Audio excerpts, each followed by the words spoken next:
ಚಿನ್ನದ ಅರಮನೆಯ ಚಿನ್ನ ನೀನು ಬಂದೆ ಏನು ಇಂಥ ಗುಡಿಸಲಿಗೆ ದೀಪ ಬೆಳಗೋದಕ್ಕೆ ಗಂಧದ ಮನಸ್ಸಿನ ಗಂಧ ನೀನು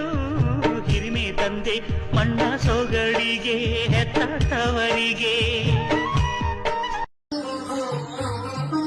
ನಾ ಸತ್ತ ಸುದ್ದಿ ತಿಳಿದ ಬರಬ್ಯಾಡ ನೀ ನಮ್ಮೂರಿಗೆ ಹೋಗ ಕಣ್ಮರೆಯಾಗಿ ನನ್ನಿಂದ ದೂರಾಗಿ ನಿಮ್ಮಣ್ಣ ತಮ್ಮರಿಗೆ ಕೆಟ್ಟಾಗಿ ಪ್ರೀತಿ ಮಾಡಿ ಆಗಿನ ತೋಡಿ ತಿಳ್ಕೋಲಿಲ್ಲ ಎಬಡಿ ಬಾಯಾಗ ಹಾಲು ಬೆಲ್ಲ ಹೊಟ್ಯಾಗ ಬಿಸದ ಮುಳ್ಳ ಇಟ್ಟಕೊಂಡ ಮುದ್ದಮನನ್ನ ಪ್ರೀತಿಸಿದೇನ ಮಂದ್ಯಾಗ ಮಾನ ಕಳೆದ ನನಗೊಂದ ಮಾತು